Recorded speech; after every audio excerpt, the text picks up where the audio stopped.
Hey, how you doing? Justin here. Welcome to 2024 Music Theory, Practical Music Theory live classes. Today is kind of a Q&A, but I've got a few things that I thought I might pop in there as well. It seems there's quite a few relatively new people joining us for the Music Theory Club, so I thought I'd explain a bit about what's going on in the club and how the Q&A works and all that sort of stuff. So I've got some questions from you guys guys and girls that have submitted questions earlier. I've got a little list of those, so I'm going to ramble onto some of those a little later. But if you got questions during the stream, there's a questions box that you can find. If you head down the bottom of your screen there, it's usually under the more three-dot thing. You can find the question box and you can submit questions there. I've got an amazing assistant here, Fanny, who's checking through the questions, and at different points I'll ask Fanny to suggest some of the questions, and then she'll invite you to come and chat to me and ask the questions. Just a couple off the bat, though, that I thought made a little bit of sense, that it was worth talking about. A guy called Bob said, how do the live sessions line up with the music theory lessons that he's just started? So the music theory lives are a mixture of kind of Q&A, open Q&A. So if there's something that you're not getting on the course, or extra things that haven't been discussed on the course or whatever, you can ask them here. It's a little bit of a kind of a community vibey thing as well, where you can there's a chat area where you can chat with other students as well. And then obviously the questions that you can submit before the thing, I'll try and choose questions that seem popular amongst the various questions that have been submitted. But it's not specific, like the live Q&As don't line up with very specific points on the theory course. A little bit more open, free-form sort of thing than that. There are quite a few of the questions which I feel are things that are going to be directly answered just by going through the course, like what's a triad and how do we use a triad and how do you tell what the notes are in a triad. We can touch on that a little bit. But I feel like one of the most common confusing elements to music theory is how it relates to blues, because blues isn't very much based in music theory. In fact, it kind of breaks a lot of the music theory rules. So what I thought I'd start with is a little bit of a chat about how that kind of blues theory works, and start to look at a couple of really obvious examples of how blues is using the wrong notes but making it sound really good. So what I'm going to do is I'm going to open up with a little bit of a chat about that and demonstrate some things, and then I'll go to some questions. So if you've got questions specifically about blues and how blues music theory coexist, then you could drop them in the questions box, and I'll ask Fanny to give me some, or filter them and find some good questions. So I'm going to start off with that. I can see there's a big list of people saying where they're from. Really great to see you there. All the way, well, we got Delaware, Argyle, Atlanta, Georgia, Edinburgh, Scotland. We got all, let's go on crazy here. Surrey, okay, that's where, oh, Surrey, no, sunny New Orleans. I thought it said Surrey. Need to get my glasses checked. Nova Scotia, Washington State. Wow, it's all over the place. New Zealand, Florida, Germany, California. All over the place. Another New Zealand. Lots of New Zealanders here today. British Columbia, West Yorkshire. Not so many Europeans. This is interesting. Lots of Americans, lots of from England. Oh, yeah, Vienna. Here we go. Montreal, Canada. Mark over there. Virginia. Wow. What a multicultural little society we are. Anyway, let me have a bit of a chat about some music theory. So I'm going to go to my little close-up cam. Actually, and I'm just going to click on that so I can make sure I see what I'm doing. So let's have a little look at this chord here. Like a blues in the key of A has this chord, which is an A7 chord, a D7 chord, and an E7 chord. And then it's a combination of those chords, right? It's usually A for one bar, and then D, just to do a quick change blues, and back to A. This is probably not news for many of you, right? It goes back to D, or D7 usually, and then back to A. You're going to see why this is kind of important in a second. Then we've got E, or E7, D, A, and then back to E for the last part for the turnaround, and then the cycle goes around again. But what I think is pretty interesting is that the scale we use to start off with is usually this minor pentatonic scale. But look what's happening here with the first chord, the key center of our thing here. This is the A7 chord. And look at this note here, specifically. It's a note C sharp. But look at the minor pentatonic. The minor pentatonic has a C and a D, the note either side of our C sharp. But it sounds great. If I'm doing A7.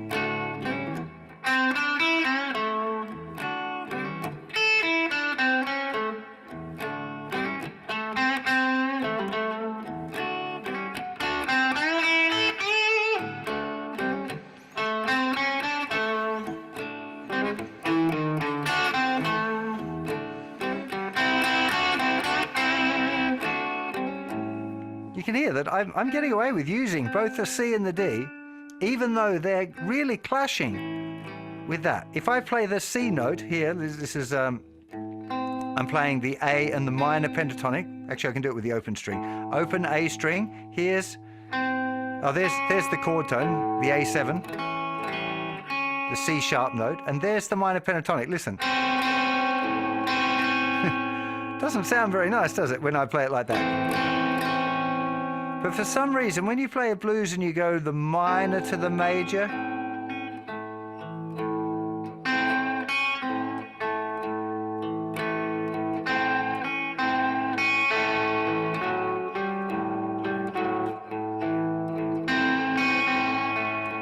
it shouldn't be right. Right, if I play them together, it's really horrible, but if I go...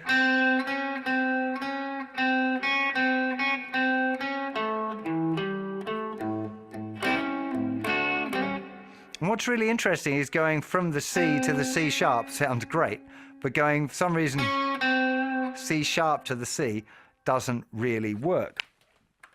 So this raises a pretty important question, and it was one of the things when I first started learning any sort of music theory stuff at school.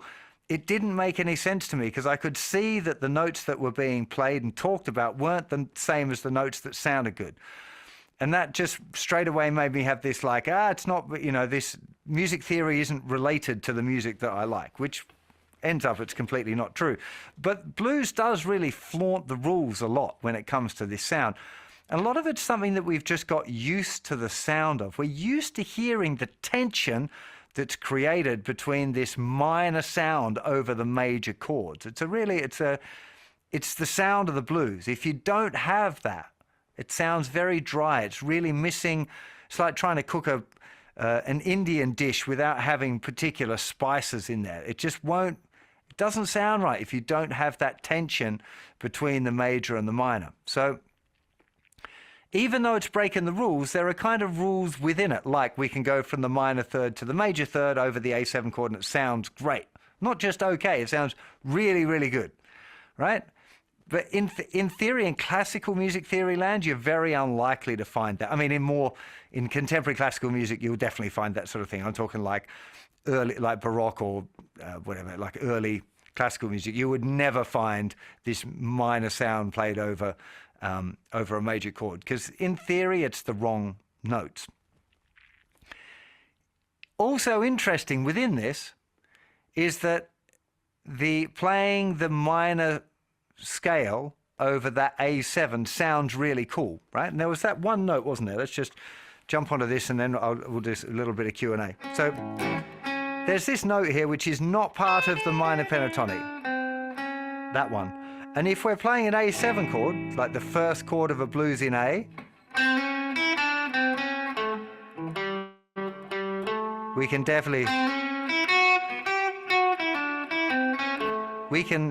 hit that one all day long. Even though we can hit the notes either side, we don't even have to go to that one. I like the sound of getting into that note over the A7, but you don't have to. You can play...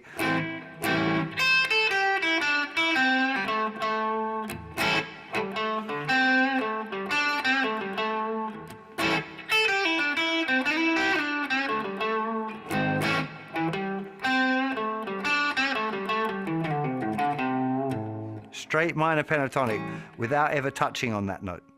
But what's interesting is this note, the C sharp, sounds really horrible against a D7 or a D9 chord, right? A D7 arpeggio has those same two notes from the minor pentatonic scale, not that one, but this note, if you play it over the D7 chord, if you've got that sound, it just sounds foul. Like, so you imagine you're on the A, D. It's like, oh, no, no, no, don't you do that. This note over that chord, it gives you this.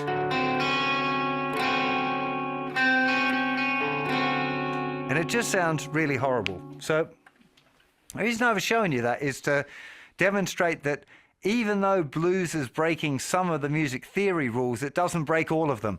And it's kind of got its own set of rules where if you need to follow some rules within a blues context to make it work, particularly at kind of more advanced stages of blues where you start doing a thing called making the changes, where you start being much more aware of what the chords are that are being played so that you target some of the chord tones while you're playing a blues. Now, it's not how anyone starts playing a blues, right? You start with just minor pentatonic, learning licks, learning how to put the licks in the right places. Then you start learning a bit more about these chord-specific kind of licks. So that's something just to be aware of. So before we go into the next stage, if you've got any questions about music theory specifically related to blues, pop them in that questions box. And Fanny, are there any questions there already that I could address? Yes, we have a couple. Okay. From Mal, he's asking blues to jazz in theory. How does it all tie up? Blues to jazz to theory. Oh, Mal's asking, trust Mal to come up with the difficult questions. Now, just excuse me one second. I'll go quiet for a second. I'm getting a bit hot. Oh. I forget how hot it gets with all the lights on around it. Okay, so blues to jazz. So in jazz, how do I simplify this into a human kind of a level? In blues, it's very much feeling and relying on your musical imagination more than thinking. It's learning a language with relatively simple words and not too much difficult grammar involved. In that you can get away with playing some blues with like the minor pentatonic scale over the whole blues and it'll sound fine. Blues is one of the founding styles of jazz, but where jazz really changes is that it's got a lot more harmonic movement, i.e. the chords are changing a lot more and the tonal center is moving a lot more. So when you get into playing jazz, you have to really, really outline the sound of the chords. So if I play a blues but make it sound jazzy, I would do so by really just outlining the chords, using a lot of arpeggios to kind of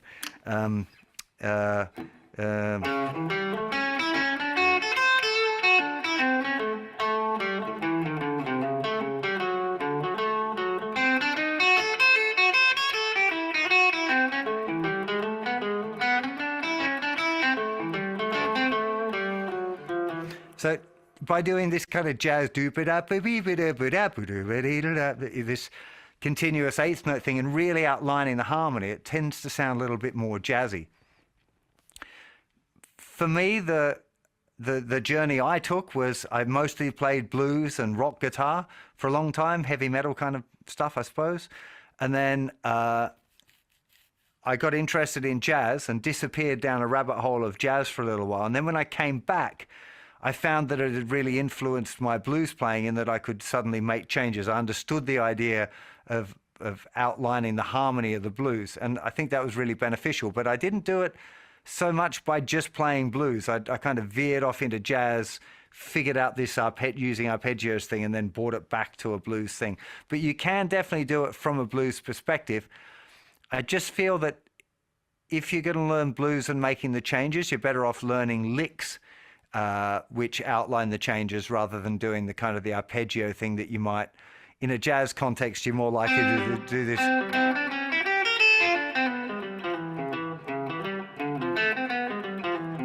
this kind of really, really heavy arpeggio kind of based ideas. So understanding the music theory of arpeggios and arpeggios really is the key element there that you need to understand in order to get from blues into jazz.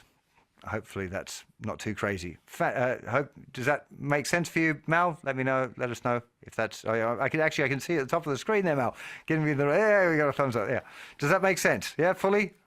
Good. Okay. Fan, any other questions on the bluesy based Yes, topic? we have a lot of follow-up questions after that, actually. But an interesting one that came up twice is how and why does the blues get away with mixing minor and major pentatonics? Okay, mixing major and minor pentatonics. Good question. So the way it works is, remember that note that I talked about at the beginning, the C sharp note. I'll show you here. Here's the A minor pentatonic scale. And we can use that over the A and the D and the E, and it all sounds great, right? But we know if we're going to use that note, the C sharp note, any licks that we learn that use the C sharp, like, or any of those, anything that's using this, only works over the A, but it doesn't work over the D. Now, if we play the A major pentatonic,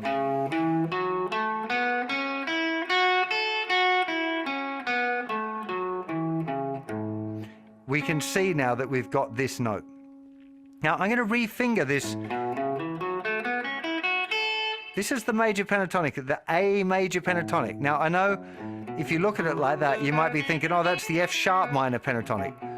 And if you had the F sharp as the key center,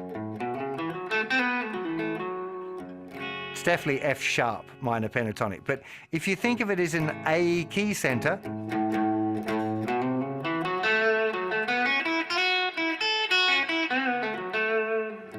it's the A major pentatonic, right? So even though the shape is the same, the function of the notes is different. That's the root note. If we were playing F sharp minor, that wouldn't sound cool over an A. That just sounds really, really rubbish, right? Because we want A sounding things, right? Now this A major pentatonic has the C sharp note. So one of the interesting things, and my favorite example of this getting used, is the beginning solo of Crossroads by Eric Clapton from the Cream live thing. And the solo he plays is this.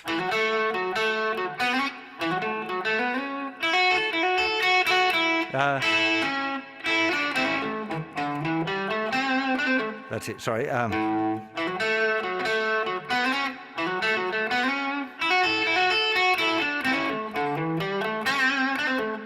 So he's going from the major pentatonic on the A, right? But notice that he's not playing like it's in F sharp. He's going, the note that he's finishing on here in the line is the note A. Still, he slides up to that note instead of then. Okay, he does a little hammer on from the minor,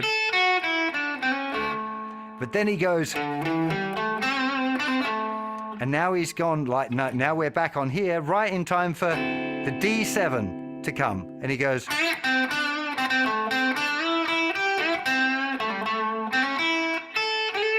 and then he's back into the A. So the solo is,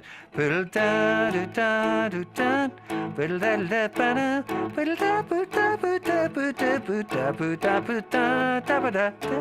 he goes to the D,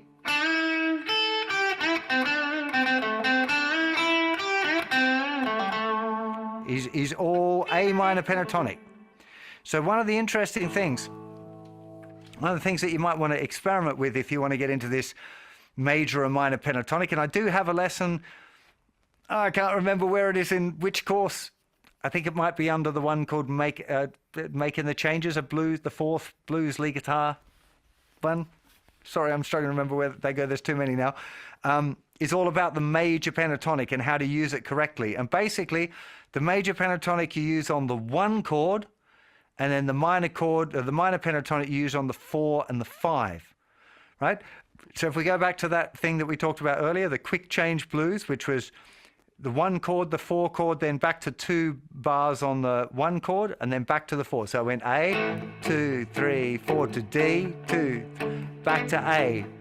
This will make sense more in a second. And then it goes back to D. Then it's just the rest of the 12-bar blues sequence. So the scales that you might play, you might go major pentatonic for the first bar, then the minor pentatonic for the second bar, and then back to the major pentatonic. So you're really outlining the A.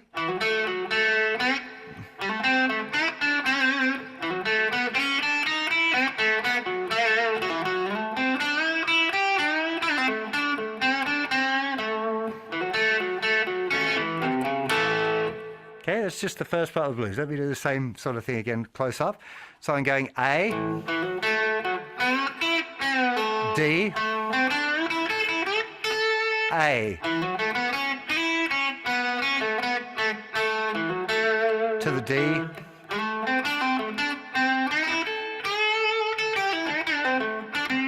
A.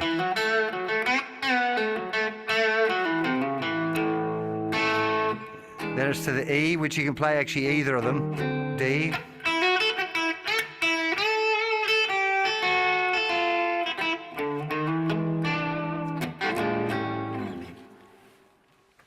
Just seen someone's comment there from Ray. Yikes, I thought this was a grade 1 lesson. No, this is an open Q&A. Like I said, I thought I'd just jump into a little bit of the blues.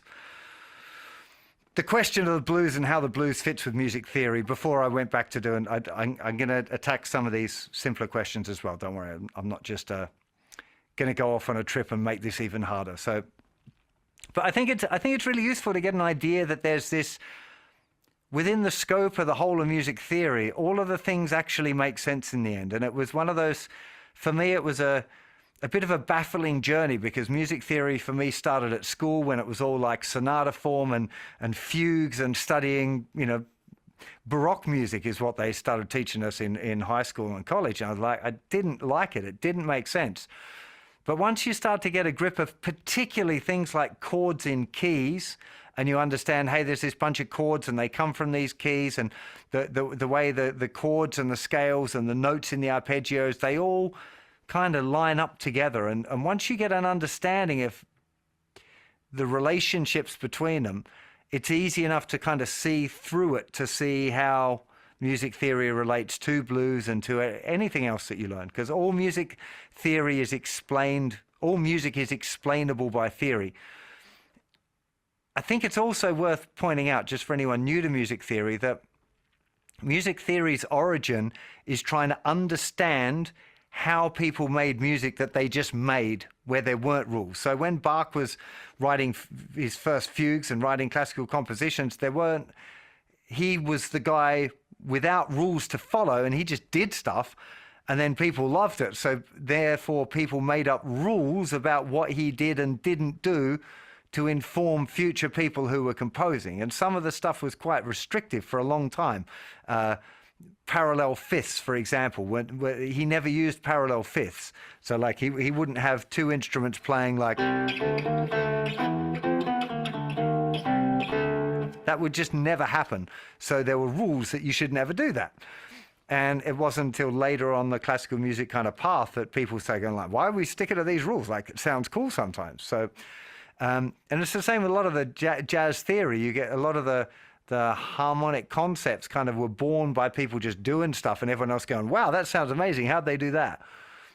Some of it was intellectualized, particularly in jazz. I think there was some Coltrane and Miles Davis were figuring out harmonic concepts that they could apply to compositions. But That's not the birth of it. So remember, even if you got music theory in your pocket and you understand it, the most important thing is whether things sound good or not. Because sometimes you'll encounter something where the music theory says you can do a particular thing, but it sounds really crappy. And when that's the case, you have to do what sounds good, not what music theory says that you're right. So what you hear beats what you think every single time. Really important if you're starting your music theory journey, right? If it sounds good, it is good. If it sounds not good, it isn't, right? So rather than go back further down that blues rabbit hole, I'm going to jump over and answer a few of these questions that people submitted earlier, and then I'll come back. But if you've got more questions, pop them over to Fan, and we'll try and figure some more out later. Okay. Robert asked, what makes a major scale different from a pentatonic scale, and which is better to practice? So the major scale is the foundation of all harmony. It's got 7 notes. It's the do, re, mi, fa, sol, la, ti, do. So 7 notes plus the octave. A pentatonic scale, penta, 5. It's a 5-note scale. So it's 5 of the notes of the major scale. So the major pentatonic uses the 1st, 2nd, 3rd, 4th, 6th, and back to the root again of the major scale. So there are only 2 notes different, 2 notes that get left out for the pentatonic scale.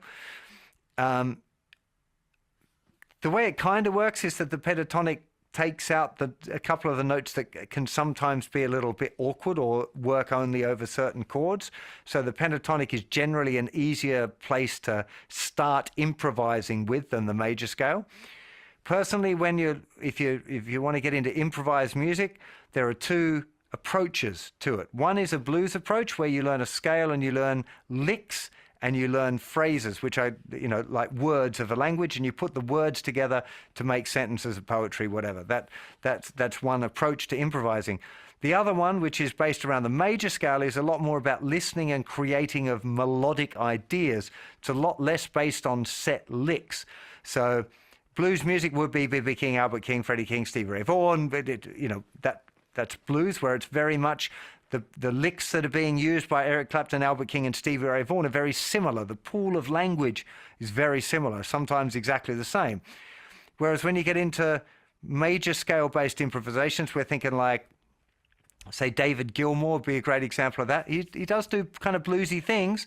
It's very much based on major scale harmony and major scale chord progressions. And it tends to be much more like writing a vocal melody on the guitar. I personally think it's a better idea to choose one of those 2 forms of improvising and spend a lot of time studying one or the other and getting confident with it before trying to learn the other one. If you try and learn them both at the same time, because they're conceptually so different, they can kind of interfere with each other. So my opinion would be to take like a year and just work on major scale soloing or just work on blues. I don't think it really matters which one first. Blues, I think, is possibly an easier option to start off with if you were coming straight off the back of a beginner course. But that's just an opinion. But very good question. Hopefully that's sorted you out there, Robert. Okay, Howard is asking... he gives me an example of the notes of D Dorian and said, what key would you be in? You'd be in the key of D Dorian if you used those notes, D, E, F, G, A, B, C, D. The parent major scale of D Dorian is C major. That might be some of the confusion, but that's not the key. The key that you're in will be D Dorian, because D minor, would be your home chord. It would be the sound when you played that chord. It would feel like it was at home. But I don't want to go down a modal tangent here and freak everyone out. Why don't we use the 7th triad from the major scale very much, i.e. B diminished and B diminished seems to get glossed over? Diminished, so this is to do with the chords in the key, which I'm sure some of you are wondering a bit about. So in a key, if we look at the key of C, the notes in the key of C are C, D, E, F, G, A, B, C. If we make a triad, we stack notes on top of each one of those degrees that are 1 note apart. So we'd have C, D, E, F, G. So C, E, and G. Those 3 notes are the notes of a C major chord. So even when you play a regular, like a C major like this, the notes that you're playing are C, E, G, C, E. right? So you're still just playing C, E, and G, even if you're playing, if some of the notes are doubled. If we move all of those notes up one step, so C goes to D, E goes to F, and G goes to A, we end up with D, F, A. They're the notes that make up a D minor chord.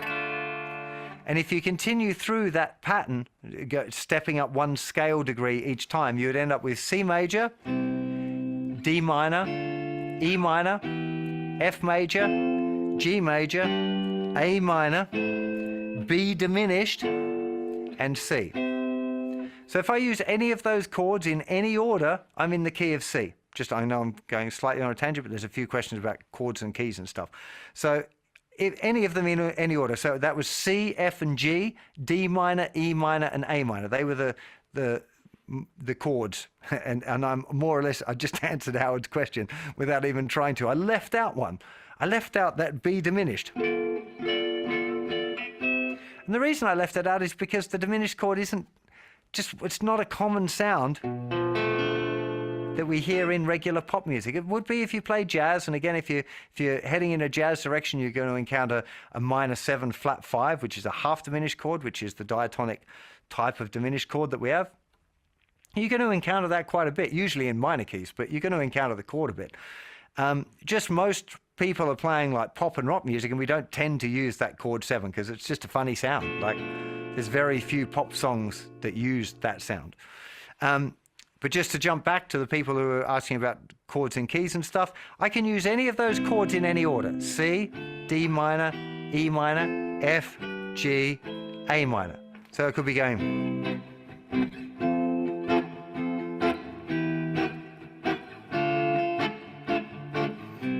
I'm playing in C.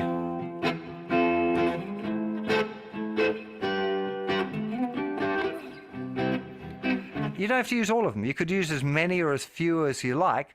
And over any of those chords, I could improvise using the C major scale.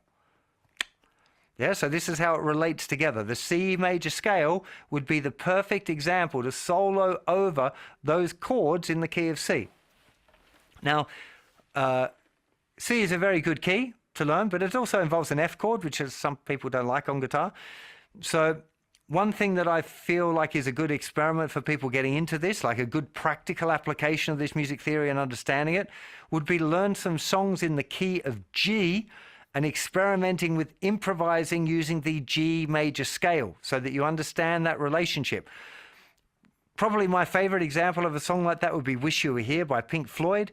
All of the chords are in the key of G, and you can solo using the G major pentatonic or the G major scale, and it's lots of fun. You could also try Heart of Gold or Brown Eyed Girl by Van Morrison, or I know in the major scale Maestro course on the website, which is an intermediate level course, I've got lists of different songs in different keys for you to practice improvising with. But it's super duper fun. I haven't got my looper pedals out right now, so I can't give you a demonstration for it, but it's just try it. Just grab a G major scale like pattern 1.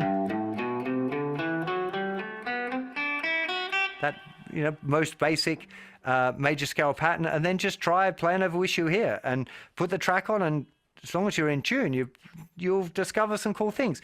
Generally stay on the thinner strings, just as a very, very quick tip, because when you play on the thicker strings, the notes kind of get woven in with the rhythm guitar and the bass guitar a bit, so it doesn't sound as clear. So if you're doing a solo, mainly hang about on the thinner strings.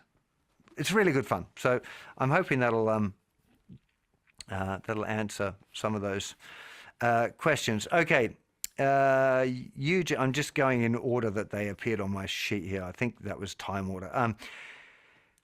Eugene said, I'm learning an old bluegrass type of song in the key of G, mostly 1, 4, and 5, and a few 2s and 6s. Okay, so just to come back to those of you who didn't realize that we name those chords. Back in the key of C, we said the C chord, that would be the 1 chord because it's based off the first degree of the scale, C major scale.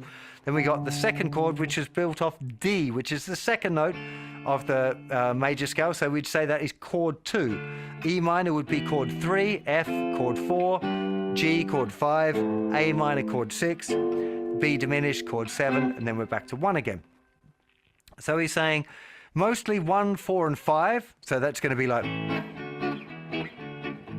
1, 4, and 5, 3-chord trick, with a few minor 2s and 6s. What confuses me is the jam in the middle of the song with the chords B flat and G and not B minor. What scales would you use to solo over these chords while retaining some of the melodic elements? Okay, so what's happening here is that there are, even though most songs have some sort of key center where they'll be using some of the chords in a key, very often there are other chords that get used for harmonic interest that are not diatonic chords. They're not the chords in the key. In fact, I'd say majority of modern pop music doesn't use always chords that are in the same key. Exception to the rule, Red Hot Chili Peppers, nearly all of the Red Hot Chili Peppers songs are diatonic, like of a particular key. It's a really amazing thing that they're such a creative and exploratory band, but they still manage to use diatonic harmony so beautifully. It's incredible. But most people, like Nirvana or whatever, they never use chords that are in the same key. Now, interesting that you mentioned this chord B flat. Now, if I go to just a quick a close-up look here again, there's a B flat chord. Now, a B flat chord,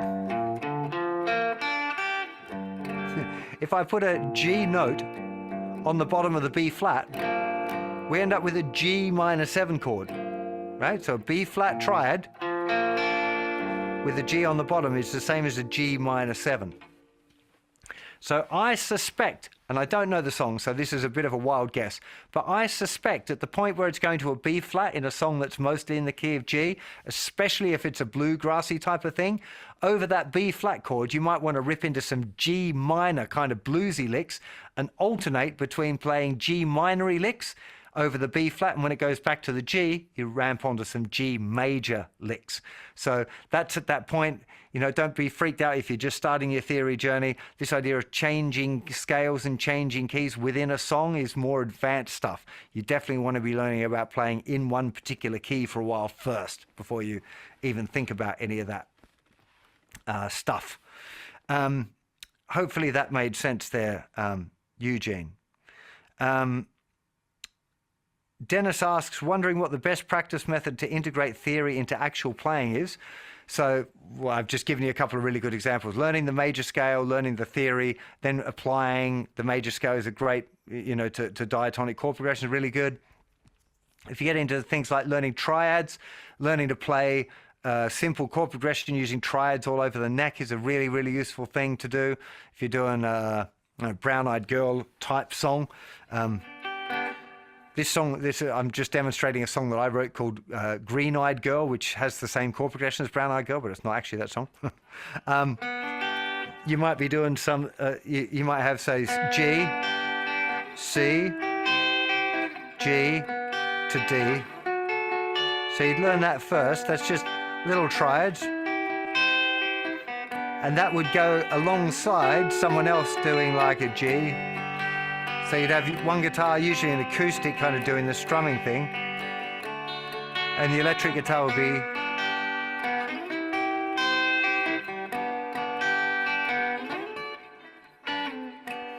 Okay, we'll be using the triads. Now, as you get more advanced, instead of going all the way up to C up there, you might go G to C and use a different triad shape. So you'd have G, C, G, to D.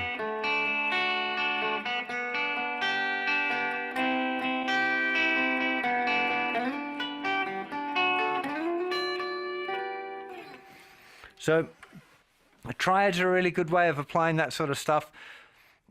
A lot of understanding music theory depends on, or using music theory depends on what it is that you want to get out of the music theory. Right? So generally understanding music is going to improve your enjoyment generally when you're thinking about substituting a chord or playing a different chord or learning a song and then trying to figure out a way around a chord that you didn't know, or where to place a capo in different positions on the neck so that you understand what the capo's done to the harmony to be able to play in the same key or a different key. Improvising with the major scale, improvising in a blues, learning a lead solo and understanding what the notes are that you're playing and what scale it came from. There's lots of great things about music theory. In fact, there was a question later on that I scanned on before. Somebody said, is it worth Is it worth learning music theory even though, Bob said, on a scale of 1 to 10, how important is theory, especially if you're in your 60s? Look, what music theory does is accelerates how quickly you can learn things, right? A lot of great guitar players have gone by in history that don't know very much music theory, if any, and they play great.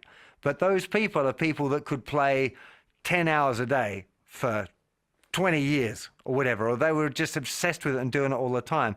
If you've got less time than that, or you're older, music theory offers you a really nice shortcut to understanding that stuff that you could learn by ear, but it would take you lots longer.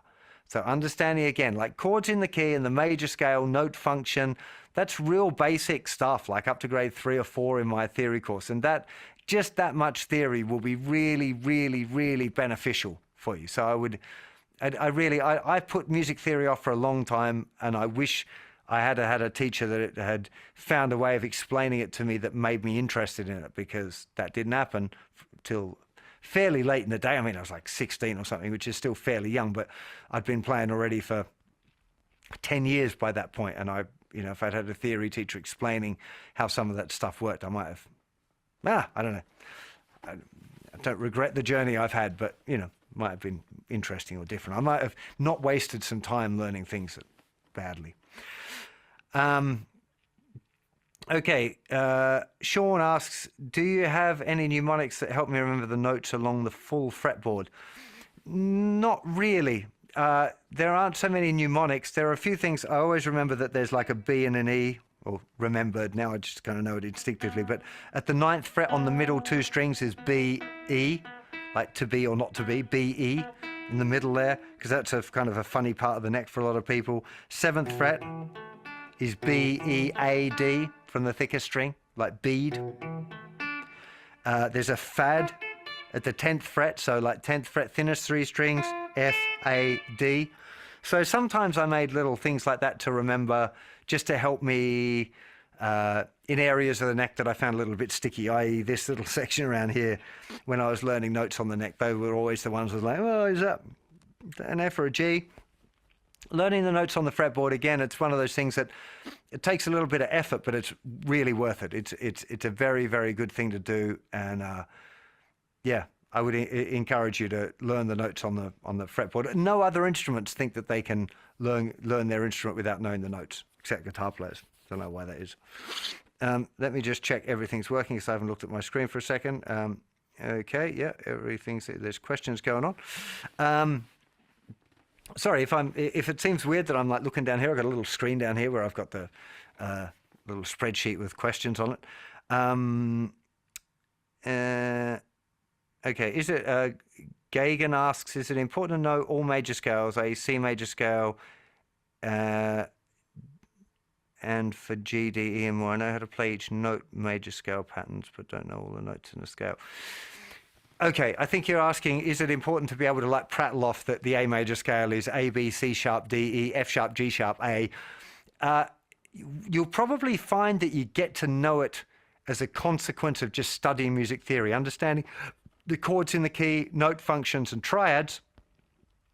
That stuff's all important, and you'll accidentally learn what many of the notes are in the common keys. Like C has no sharps and flats, G has just 1 sharp and it's F, D has 2 sharps, F and C, A has 3 sharps, F, C and G. So you start to learn, there's little patterns to remember it as well, but that's something that we cover in the course quite a lot. There's a thing called the Cato system, which is a little tribute to my college music teacher, who taught me loads of great music theory stuff and really inspired me to dig into that stuff. So you'll learn that as part of that thing. Okay, John asks a good question. In a blues shuffle where the chords are 1, 4, and 5, why are they dominant 7th chords? Shouldn't it go major 7, 4 major 7, and dominant 5 chord? Yes, music theory says that's what it should be. It just doesn't sound bluesy. It just, if you go...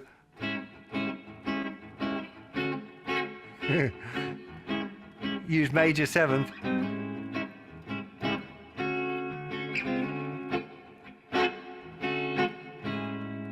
it's about as far from blues as you could get. Yeah, it's not the sound of the blues. It doesn't have enough clash. It doesn't have enough dissonance. It's this sound. That's the blues.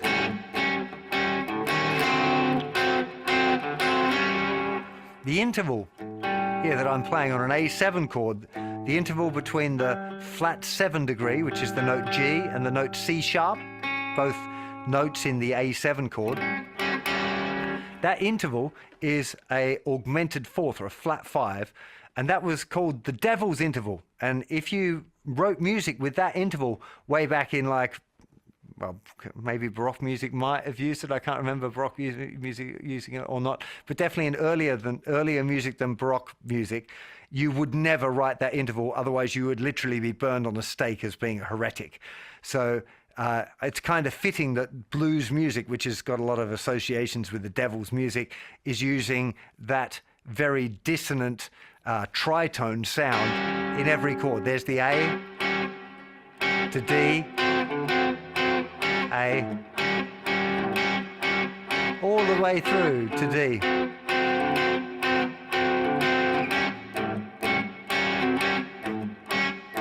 E, D,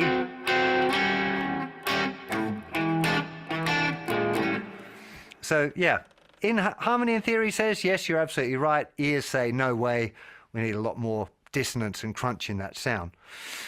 Very good question though, John. Top marks for good questions there.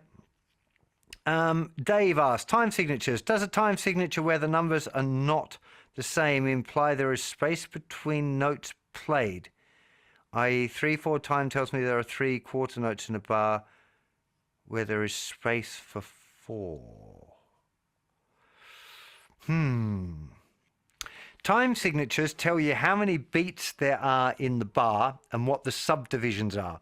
And if there's an 8 on the bottom, they're usually, not all the time, but usually grouped in 3s rather than 2s. And what I mean by that is if we've got 4/4, that's got 4 beats in the bar. So generally a 4, if you've got 4/4, like a drum groove, will go do ka do tak do ka 1 2 3 and 4 and 1 2 3 and 4. Excuse the really awful beatboxing attempt.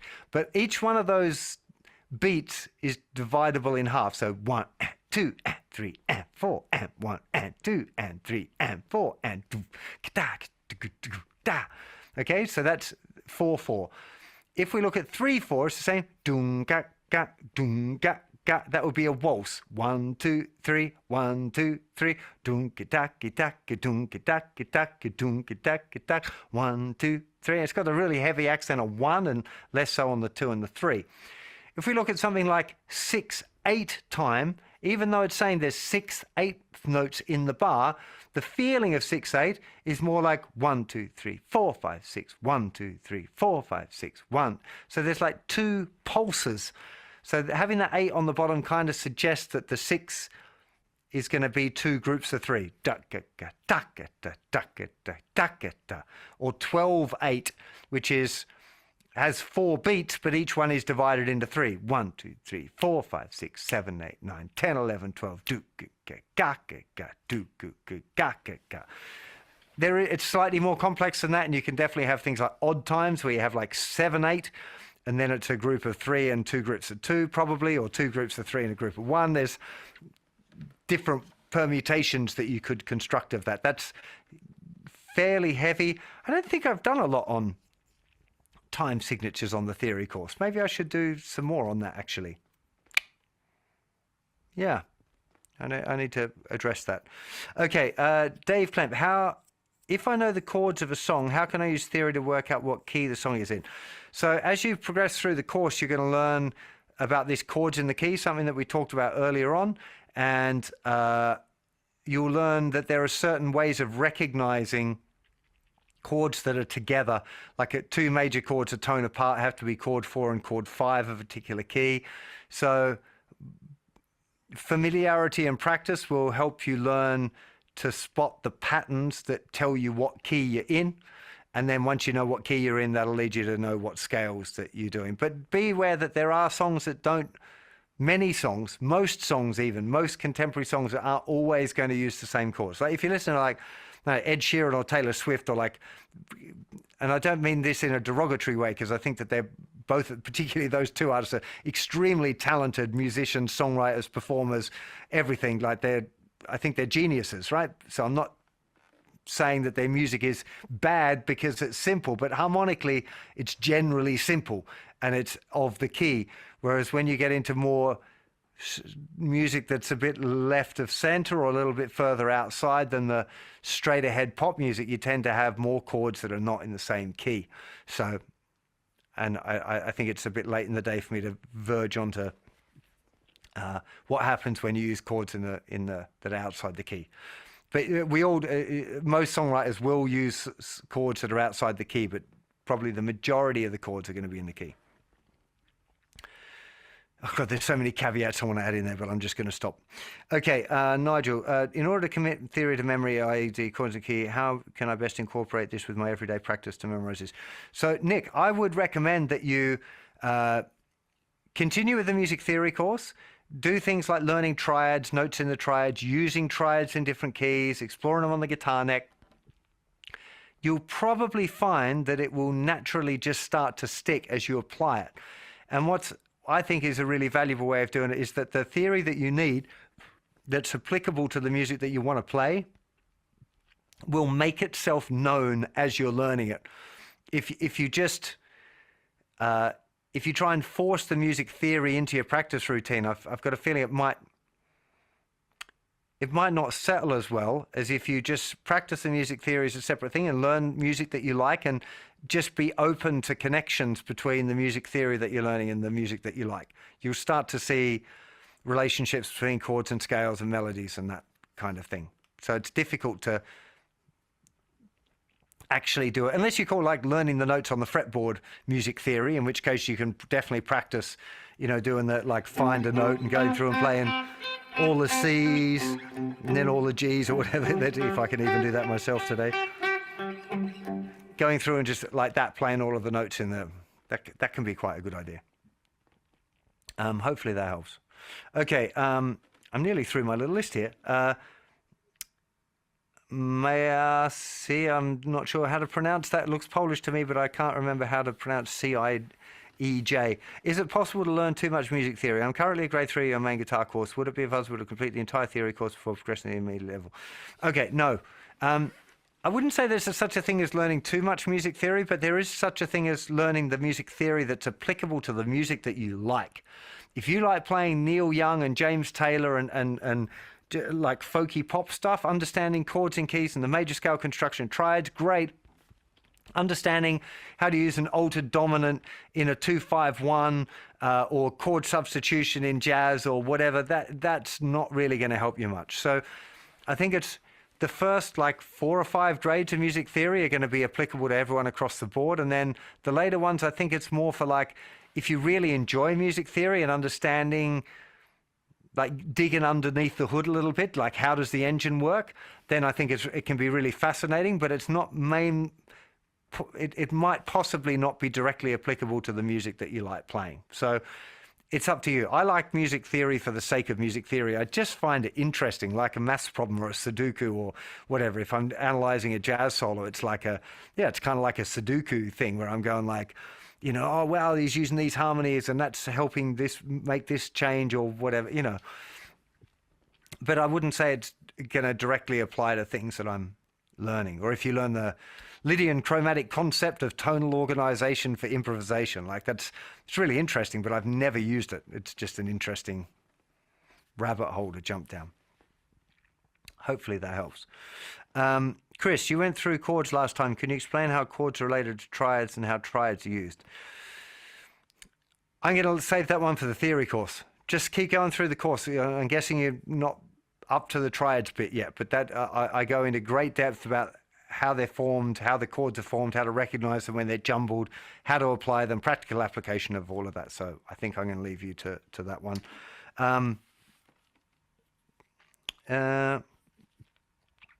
In one lesson, you move open chord shapes up the fretboard to see. Sorry, this is from Aled. in one lesson, open chord shapes, you move out that fretboard to see which ones sound good. And as for the theory, you can instantly tell us what the new chord is now being played. How? The answer for the how for that one is simply that I've been doing it for a long, long time. You know, I'm approaching 50 years old, and I've started learning music theory when I was 16. I've been playing guitar since I was 6, which is a really long time.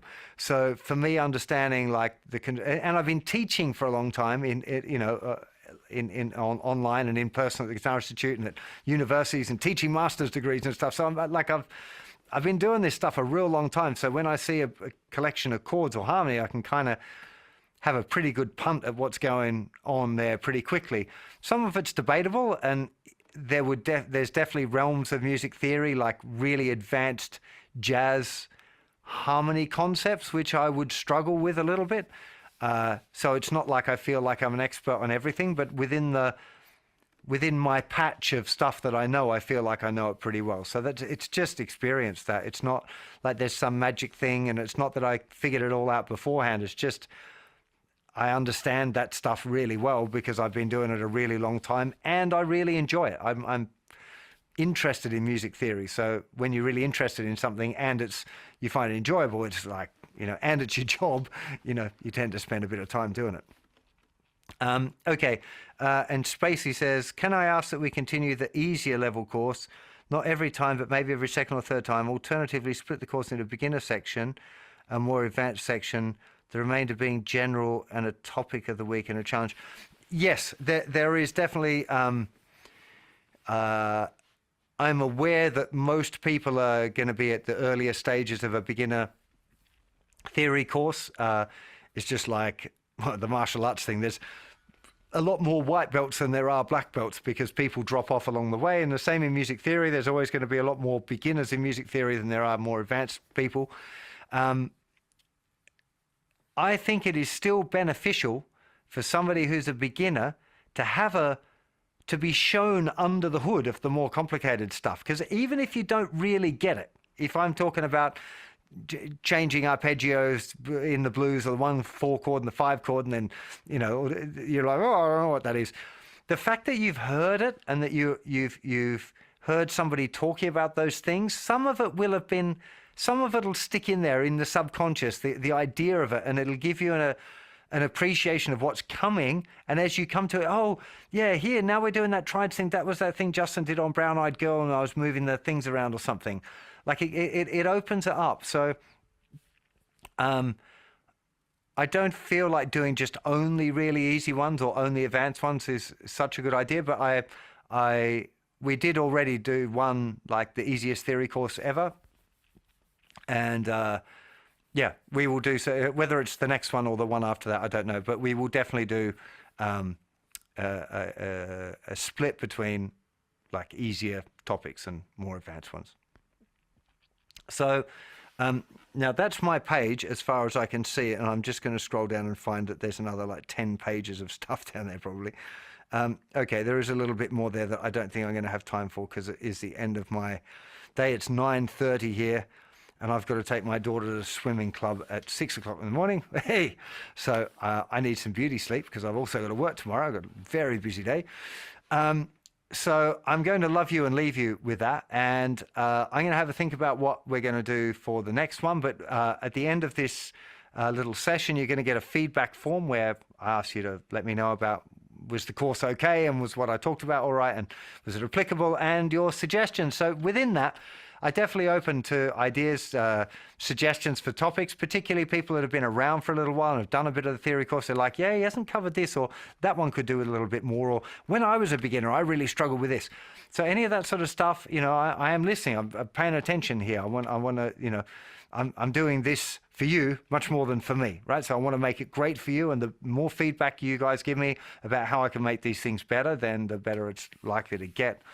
So, yeah, I hope you enjoyed this little session today. I really appreciate that you took time out of your life to join me for it. I really hope you're enjoying the theory course.